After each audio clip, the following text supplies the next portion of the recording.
welcome to the Election Show on Manhattan Neighborhood Network. I'm your host, Dr. Christina Greer, Associate Professor of Political Science at Fordham University and the co-host of the FAQ NYC podcast. Joining me today via Zoom is Matt McDermott, Communications Strategist and Vice President of Whitman Insight Strategies. And also with me is political analyst and Professor of Political Science at Columbia University, Lincoln Mitchell. Good morning, or hello, gentlemen. Thanks for being here again with me. All right, let's just jump right into it. Matt, I'll start with you today. We survived the RNC. There were lots of interesting speeches. There were lots of African Americans who spoke. But let's start with the president's speech, actually. Before we get into the content of the speech, I want to talk about the location of the speech. Last night, the president gave his address to the nation from the People's House, from the White House, which many are saying is a violation of the Hatch Act. What say you, Matt? Honestly, sitting through these 4 days, I come out of it really angry, both, obviously as a Democrat, but frankly, as an American who understands what the normalcy of our democracy should look like. And, I would take your question even a step further. It's not that some people say this is unethical or illegal. Let's just call a spade a spade. It's illegal. It's never been done before because what he's done over the past 4 days, using the White House as a platform for his candidacy, is illegal. And those who are in the administration who helped orchestrate these events over the last few days should be investigated and frankly should be prosecuted for doing so. I think what frustrates me more than anything after watching these 4 nights is the way in which it's been covered. Look, we always knew Donald Trump was going to use his convention as a platform to message about white grievance and lay forth a message of racism, which is sort of central to his reelection campaign. My frustration is the way it's been covered, as if we should accept as normal what he's done over the past 4 days, both in his use of the White House as a foundation, as a platform for this event, and the rhetoric that he's used therein. In particular, and I know we'll talk about this, I'm sure, today, essentially the message of this convention is one of white grievance, law and order, using the backdrop of the events in Kenosha over the last few days as essentially central to that argument. What frustrates me about the coverage is this conversation around violence that's been happening in Wisconsin, when let's just look at the facts. In the past 5 days, the violence that's taken place in Wisconsin has involved 3 people, 2 of whom are dead, and 1 of whom is in the hospital in and out of surgery in a coma. 1 of those is a Black man who was unarmed and shot by police.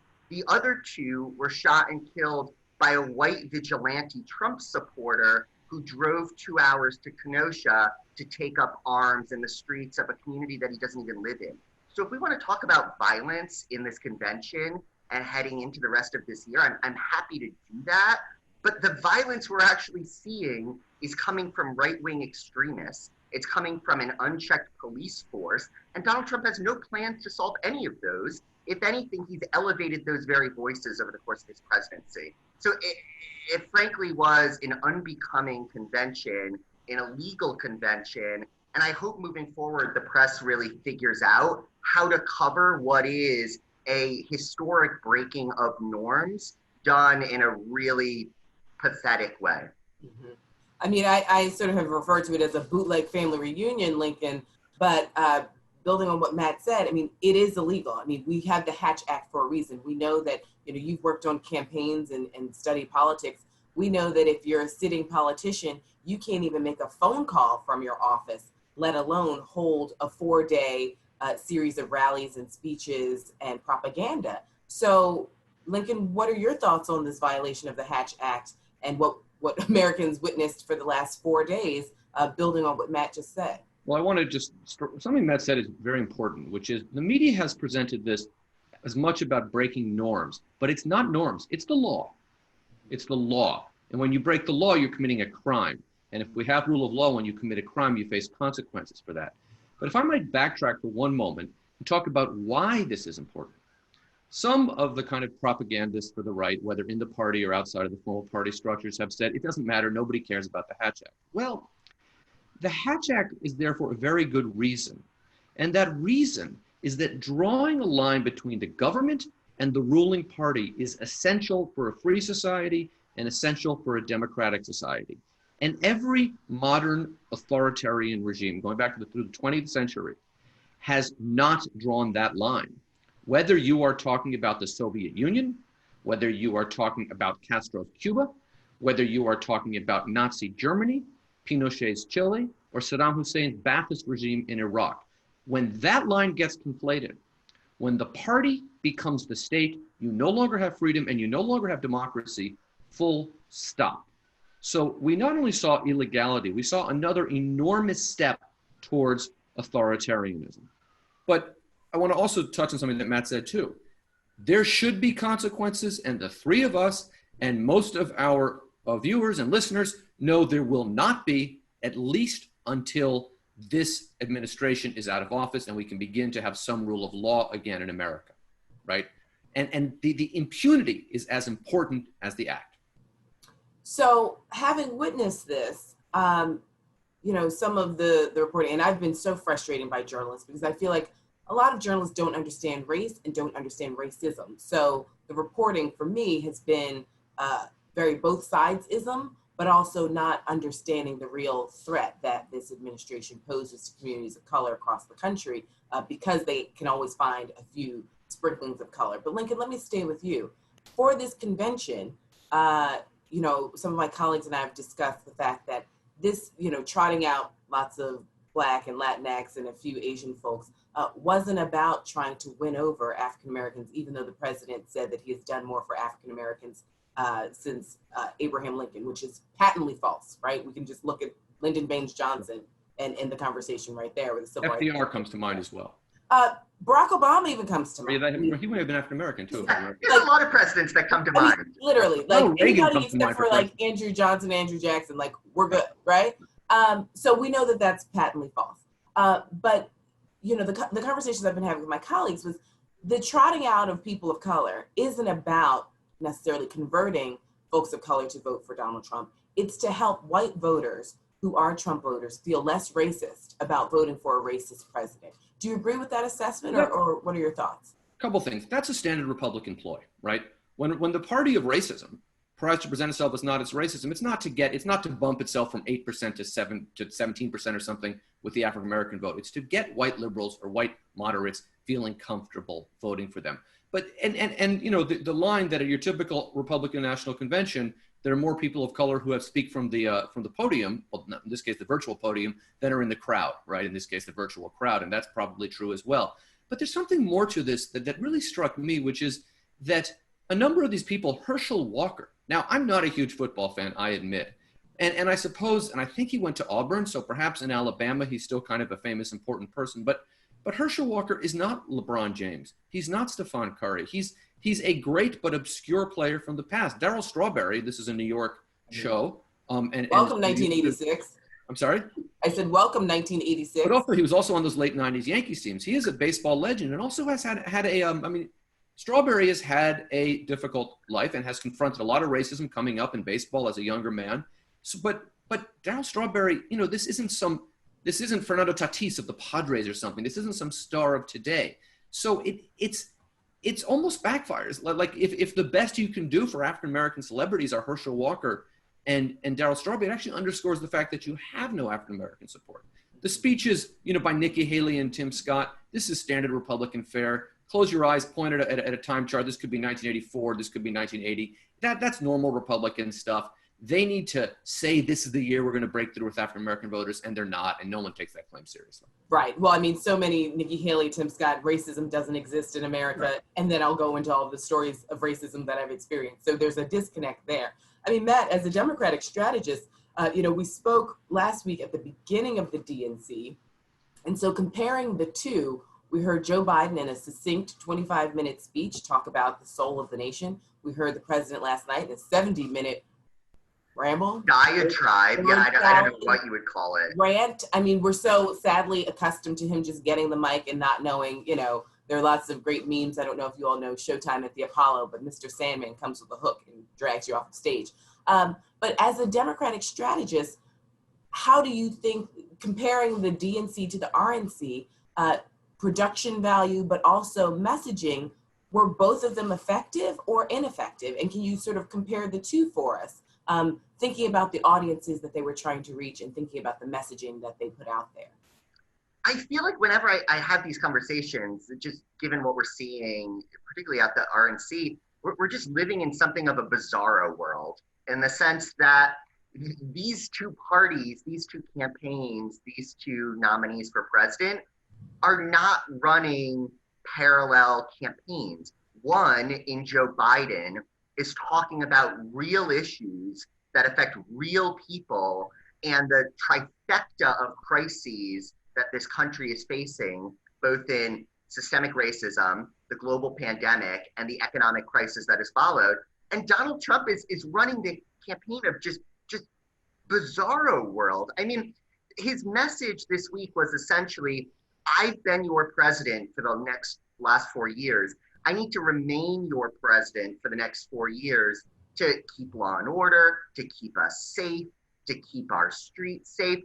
What have you been doing as president for the past 4 years to do exactly what you're saying you're going to do in your next 4? We know he's done nothing. And if anything, his rhetoric and his words and his actions have actually led to the situation we're in right now. So it's an odd situation we're in, because there is no congruence to the two campaigns that are being run right now. I think the good news coming out of this week is the American people seem to have decided their choice for president already, and they're frankly sick of what they're seeing coming out of the Republican Party. I mean, you look at ratings for the Republican National Convention this week, it looks like they're down substantially from the Democratic Convention last week. It actually looks like fewer people tuned into this RNC than any convention in modern history. And I think the reason for that is because the American people know who Donald Trump is. There is nothing he can say. There is no speech he can give at this point to assure the average voter something that they know to already be true, which is they don't like Donald Trump. They don't like what he's done for this country. They don't like where we are today. They don't like where we are in terms of the crises that have unfolded. And they don't trust the man that has gotten us into these crises to get us out of them. And so we'll see sort of what the next few weeks look like. But I think coming out of this convention and having the Democratic convention last week, we're basically in a state of normalcy, wherein Joe Biden has a pretty healthy lead in the polls. He remains incredibly competitive across the array of swing states that exist. And I frankly don't see anything coming out of either of these conventions to change the trajectory of that race. Right. Well, I mean, Matt, just to shift gears just a little bit, I mean, you mentioned that Trump has a healthy lead in the polls, which, you know, Biden has a healthy lead in the polls. And, you know, this is where we disagree, just because I think that polling is off, in the sense that I think white Americans lie to pollsters when it comes to voting for Trump or not. And also some of the ways that we poll people are a little off, in the sense that, you know, none of my students who are at voting age have ever been contacted for a poll. So, you know, technology wise, and still using old methods. And so that's what worries me about polling. But also, we know that if you are indeed correct that Biden is up in the polls, we know that Trump also knows that. And so this brings us to our conversation about the United States Postal Service, and how we had the Postmaster General, DeJoy, come in front of Congress to talk about the dismantling of the machines across 20 states in the country. And he said that they would not be put together in time. They essentially stop what they're doing, but they would stop moving blue mail receptacles out of neighborhoods, but they would not be putting together back machines. Lincoln, how scary is it that we know now that certain states are saying we just can't handle the volume? These are machines that would handle, you know, a few million letters a day, and we're at such a deficit. And this is also a Postmaster General, I want to remind you, who did not know the price of a stamp. So we know he was nominated because he's a Trump donor. So talk to us about polling that Matt just mentioned, but how the United States Postal Service also brings us into a more current story that might bode for possibly scary results on November 3rd? Well, first, with regards to the polling, I would stress that it's not the polling that the polling is inaccurate. It's that the forecasters are inaccurate, right? Polling today is a snapshot in time. The race almost certainly will get closer, unfortunately, in some respects. But in 2016, the people who got it wrong were those people who said, there's a 72% chance that Clinton will win, or a 64% chance, or whatever it was, and ignored the tightening of the polls in the last 2 weeks. So a lot of these states, Michigan, for example, was a toss-up for the last week, and no one was really processing that because it seemed so implausible. We do have some time. The polls may tighten now.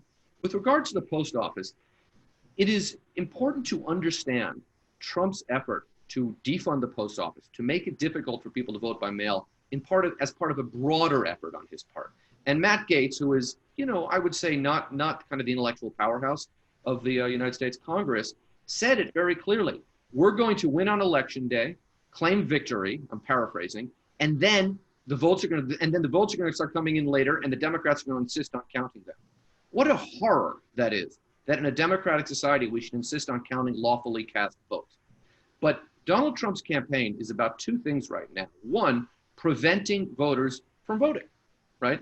And preventing, whether it is by making it more difficult to vote by mail, whether it is spreading rumors about the chaos involved, allegedly, in voting by mail, and we'll see more attempts to misinform people. Early voting starts Thursday, it actually will start Monday, that kind of thing. So simply stopping people from voting, but also seeding doubts about the process so that any votes that are counted after 10 p.m. when the polls close are believed to be somehow fraudulent or tampered with, or massive fraud on mail stuff, this kind of thing that Trump is saying. Again, and I think we've discussed this on this podcast, the messaging here is for the 40%. It is for the 35 to 40% that are rock solid Trump supporters, not because he thinks that's enough to win, but because he needs that to stay in power after he loses. What we saw last week was not a convention of a political party making a serious effort to win an election. It was a hybrid political cult making an effort to keep their cult leader happy and to keep throwing enormous amounts of red meats to the base because they're going to need them at the end. And to understand this election as simply a political electoral fight between a center-left candidate and a right-wing nut job is wrong. This is about a party desperate to stay in power and willing, not just willing, but anxious to destroy American democracy as they do that. And the issues around the mailing ballots are part of that. So, I mean, and I agree with your assessment, and it's frightening. It's frightening as an American. It's definitely frightening as a Black American, as we've seen the police force take the side of vigilantes and not peaceful protesters. Matt, as a Democratic strategist, I resist the temptation to call you at all times of the night when I have random questions that pop in. But thinking about the RNC and the DNC again, as Lincoln just laid out, the RNC was really about red meat to the rabid Republican supporters, which felt more like a CPAC. I mean, the party sadly has moved so far away from Republican principles. We all know Republicans who have loved and supported their party. We may disagree with them on a few policy positions, but they were a respectable party that actually just had a different vision of American democracy, but it wasn't about destroying American democracy. When we think about the RNC and the DNC, as Lincoln said, the RNC was just talking to a specific 35, roughly 40%. How do Democrats expand their base? Because, as Lincoln's laid out, we do have a center-left candidate, and there are many hardcore progressive Democrats who are less than excited about a Biden-Harris ticket. How do the Democrats make up for not having a progressive, a really dark blue progressive on the ballot in the next few weeks? What do they need to do to expand the base so that, as we've talked about together on the show, for the Democrats to win, they really need to win. It needs to look like a reverse 1972 map where it's just blue across the board. What do you think needs to happen for that expansion to be successful? Well, in part, Trump and his campaign are doing that effort for Democrats. I think you saw it in their convention.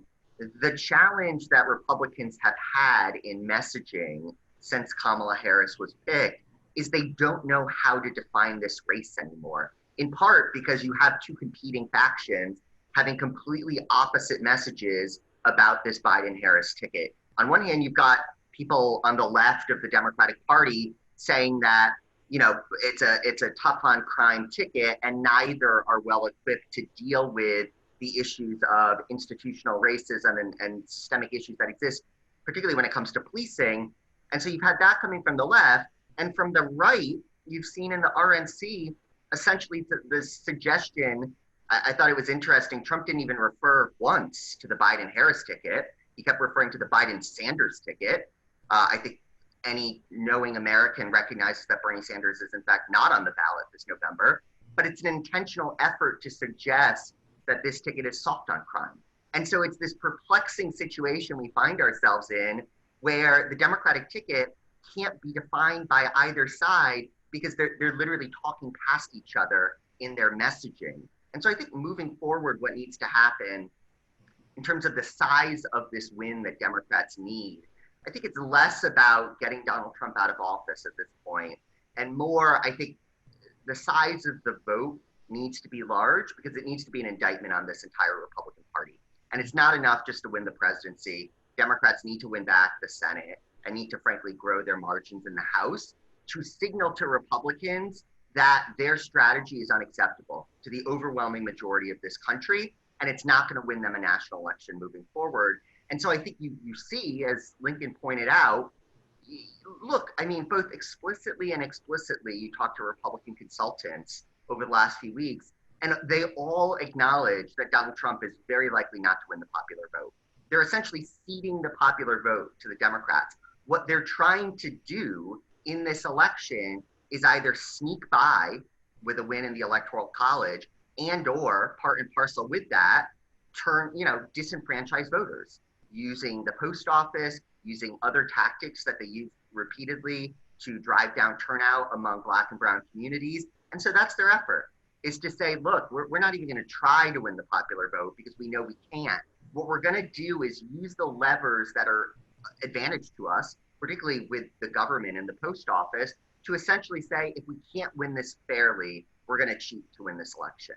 And so Democrats, I think, both need to understand the importance of voting in this election. I feel like it's obvious and I don't even need to say it, but if you are not sitting at home today, knowing already how you're going to vote, when you're going to vote, where you're going to vote, who you're going to bring with you to vote, you are doing a disservice to the future of our democracy, because I cannot underline enough the importance of participating in this election and doing so in a way that you can be confident that your vote is going to be counted fairly. Right. And I think sadly, so many Americans don't have that confidence. Each day that confidence gets eroded just a little bit more. And, as Michelle Obama pointed out, as I've been, ringing the alarm, there needs to not just be a conviction that you'll vote, but you also have to have a voting plan, because depending on your zip code, there might be quite a few obstacles on November 3rd when you actually try to do that. Lincoln, I want to bring something back to an issue that you consistently have brought up since the three of us have been together, which is what happens on November 4th.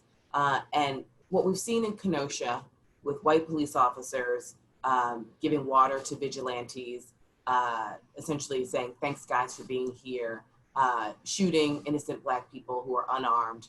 It's becoming more and more clear to Americans who haven't thought about race or racism that maybe something's going on in our police departments, possibly that, we have way more white nationalists in our police departments than we'd like to think about, possibly that white nationalists and white supremacists are being recruited to be in our police departments.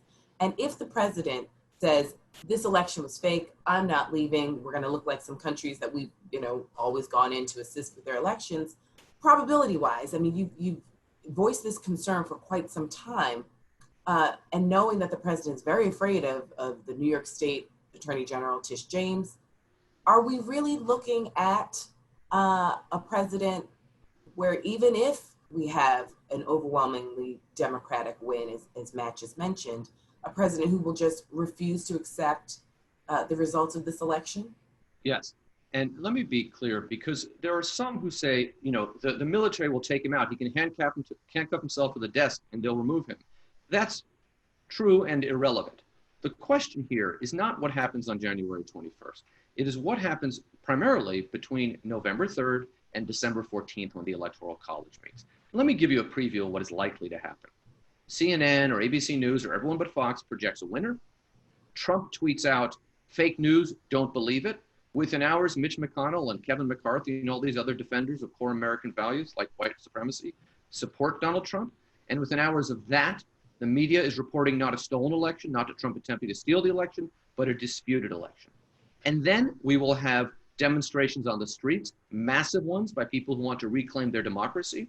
We will have white supremacist and right-wing provocateurs committing acts of violence there to provoke other acts of violence. And we will have state legislatures arguing over, well, we know that Biden won Wisconsin by 18,000 votes, but the Republican legislature there finds some irregularities and disputes over which delegation to send to the Electoral College. So we can very much expect a good 6 weeks of extreme tumult here. And I would love to see Biden win in a landslide, but we know that in the 21st century, a landslide for a Democrat is 53-45. And that's not enough to preclude this. We have to be prepared.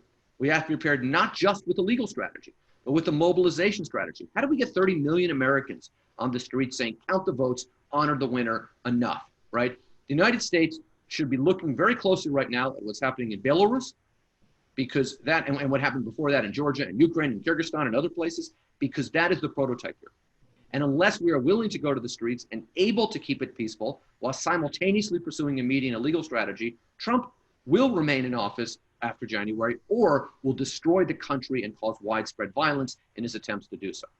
Right. And well, we've already seen how he's been able to deploy military forces against American citizens. So and non-military force. Right. And paramilitary force and sub-military force. He's been able to deploy angry white people, whether they're wearing a uniform or not. And I would just add, I think myself sitting there and listening to that and thinking to myself, my God, like what a dystopian nightmare we're heading towards. And yet it's happening today. It's happening in our society right now. You go and turn to Fox News right now, and for the past 48 hours, they have been lifting up and giving voice to a 17-year-old white racist who took an AR-15 and drove 2 hours to Wisconsin to gun down people in the streets who were peacefully protesting. And they're lifting him up as maybe he did the right thing. Maybe we need more people like that in our society. It's beyond disturbing. And we should expect after this election, given the outcome that Lincoln just described, the exact same thing to happen, because it's happening right before our eyes right now. This is frightening as an American, and unfortunately we are out of time, gentlemen. I appreciate you all so much, and thank you for sharing your insight and your analysis. That's all the time we have, so thank you so much for being here with me. I'm Dr. Christina Greer, and you've been watching The Election Show on MNN. Until then, be well.